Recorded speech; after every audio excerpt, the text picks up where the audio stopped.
Alright, today we're going to be going over a few smaller news topics, including some good news for the next id Software game, a small update for Doom Eternal, a fun new update for Quake, upcoming Mighty Doom content, and some other stuff. A few of the topics are about a week old, but I figured it would be better to wait and put it all into a news roundup video to save everyone some time. If you like saving time with quick and easy Doom content, you should totally subscribe to the channel, I would greatly appreciate it. Anyways, I'll start with the small amount of news we have on the next id Software game. Last week we talked about how a new game in the Hex series may have been teased at the Xbox Showcase, but we now have direct confirmation that id Software's next project won't be a new Hex game. After being asked about his very noticeable Hex shirt he wore during his brief appearance at the showcase, Xbox head Phil Spencer stated that his shirt was nothing more than a way to show appreciation for a game series he enjoys. He didn't confirm that a new Hexen is in the works, however, he did suggest that there could be more Hexen games in the not so distant future, but just not anytime soon. This may be upsetting news for some of you, but I was honestly really happy to hear about this. I wasn't a fan of the idea that id was making a new entry in a franchise they didn't create, so it's good to know that we're back on the Doom and Quake speculation.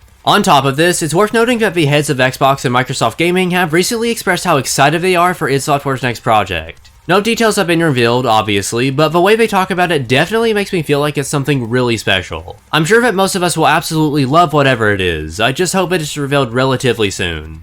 Moving on to the next two topics, Doom Eternal and Quake have both recently received an update. Eternal's update is really nothing special, they just released a repeat event of the summer mega event, so essentially a repeat of a repeat event. This includes the Patriot Slayer, Hot Dog Mancubus, and Warfare Pain Elemental events, which can be obtained free of charge from now until September 7th. Most people probably don't really care about that, but if you still need some of the cosmetics, then there you go.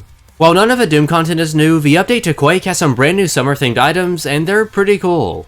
The new Battle Pass includes water gun skins for the Lightning Gun and Tribolt, a fishing hat for BJ, a sun hat for Nyx, a new surfboard for Anarchy, and a beach-themed podium. Alongside the cosmetics, there's also a huge amount of changes to the game itself, so I'll leave a link to the patch notes in the description. I don't talk about Quake Champions a lot on this channel, but this is the biggest update it's had in a while, so I did figure I should mention it. I will also briefly mention that Mighty Doom's summer event only has a week left, so if you're one of the few people still grinding for those Battle Pass items, you're running out of time. I really hope that next week's update brings more than just a Battle Pass and an event level because I'm beyond bored of Mighty Doom. There's just absolutely nothing to do anymore. I'm tired of playing the same content over and over again while grinding for mediocre gear. The majority of the community seems to agree with this. If you're already a max level player, then you pretty much have like nothing to do, and it kinda sucks. If there's not at least a new chapter, I can't see very many people sticking with the game for much longer. The lack of content is honestly ridiculous. Oh, and since we're on the topic of weird Mighty Doom stuff, I want to take a moment to talk about something really silly that Bethesda just announced. Limited to only 1,000 units worldwide, this new $75 Mighty Doom statue is the Bethesda Gear Store's latest Doom-themed item.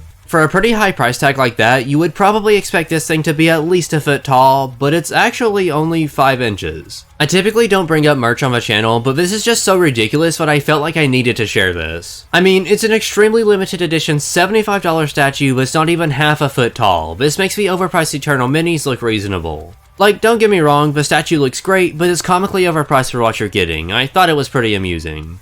Overpriced and artificially limited items are absolutely nothing new for the Bethesda Gear Store. Anyone who's shopped there should already know that. There's some new QuakeCon 2023 gear up for sale now, and it's actually surprisingly not that bad. While it is still a bit pricey, I do like what they have here, so no complaints from me. What about you? How are you feeling about all of the news we talked about in today's video? Let me know down in the comments below. While you're down there, be sure to leave a like on the video and subscribe for more Doom content. You'll get to stay entertained and I'll get your support. It's pretty much a win-win for both of us. Alongside the link to the Quake patch notes, you can also find a link to my Discord server and merch store in the description. I would highly suggest checking those out. Anyways though, I think that's all I have for today's video, so thank you all for watching. I hope you enjoyed. Until next time.